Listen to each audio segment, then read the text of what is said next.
Voilà. Et vous creusez à combien de mètres? Ici 120.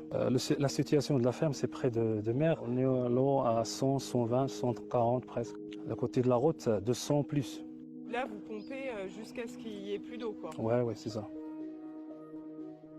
Depuis les années 60, les experts le disent, les nappes de la région sont surexploitées. Ça veut dire qu'elles n'ont pas le temps de se reconstituer.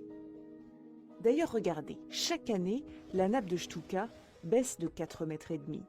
Ça, c'est parce que les agriculteurs pompent sans restriction depuis trop longtemps. De nombreux agriculteurs m'ont même expliqué avoir leur puits à sec depuis plusieurs années. Il y a des gens qui se sont fermés, qui ont limité la superficie. Face à l'urgence, l'État marocain a construit cette station de dessalement d'eau de mer. Sa mise en service a évité aux habitants d'Agadir de se retrouver sans eau potable dès 2022 et à des producteurs de continuer à assurer leur rendement. Alors je vais vous montrer un puits. Le puits pompe à 200 mètres. C'est vraiment une utilisation secondaire. Aujourd'hui, heureusement, avec l'eau de dessalement, on arrive à subvenir à 100% des besoins. Et s'il n'y avait pas eu de dessalement? Bye bye. Pour qu'on soit clair. Cette eau dessalée est vendue aux agriculteurs 5 dirhams 40 le mètre cube, 5 fois plus cher que l'eau de la nappe.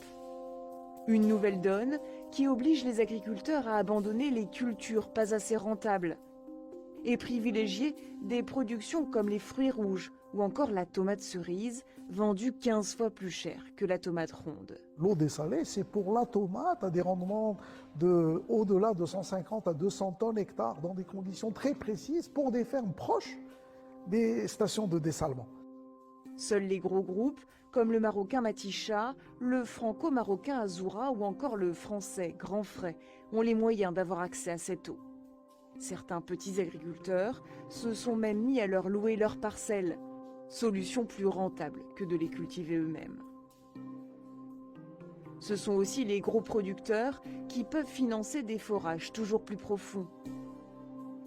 Ils s'en creusent de plus en plus dans la